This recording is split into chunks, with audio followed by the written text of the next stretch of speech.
పరామర్శించడం తప్పు కాదులే. పరామర్శించడానికి వచ్చిన పెద్ద మనుషులకి, ఎందుకు వాళ్ళు ఎవరో మెరోదక్బలదాను మనుషులు, ఎవరిల్లో ఆ దేశమును వేగు చూడడానికి వచ్చిన వారు, ఆ దేశమును వేగు చూడడానికి వచ్చిన వారికి ఈయన ఏం చెప్పుండాలి?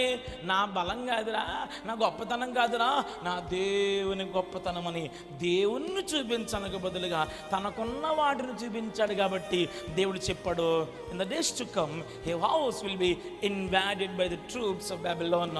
బబులోన్ యొక్క సామర్థ్యం చేత, బబులోన్ యొక్క మనుషుల చేత నీళ్లు దోచుకొనబడుతుంది అని చెప్పాడు. ఇక్కడ కూర్చున్న ప్రియమైన దైవజనాంగమా, ఈ అపవాది అనే మెరోదక్బలదాను, ఈ అపవాది వాడి దూతలు నీ సమాధానాన్ని దోచుకుంటున్నారా? నీకు ఆరోగ్యాన్ని దోచుకుంటున్నారా? దేవునికి ఇచ్చిన మహిమను దోచుకుంటున్నారా? దేవుడు మీకు ఇచ్చిన కష్టాన్ని దోచుకుంటున్నారా? కష్టపడుతున్నావు, ప్రతిరోజు కష్టపడుతున్నావు, ఒక్కరోజు ఖాళీగా ఉండవు. కానీ నెలకు 1 తారీఖు వచ్చినప్పుడు దమ్ముడి పైసా ఉండదు మన చేతిలో. ఈఎంఐలు సగం పోతున్నాయి, అప్పులు సగం పోతున్నాయి, వడ్డీలు సగం పోతున్నాయి, మన దుబారా ఖర్చులు సగం పోతున్నాయి. ఇవన్నీ పోయిన తర్వాత లాస్ట్లో మళ్ళా ఈ వారం కొరకు చేతులు ఖాళీగా చూపించే పరిస్థితులు ఉన్నావు కదా. ఎందుకు చెప్పని ఇల్లు దోచుకొనబడుతుంది?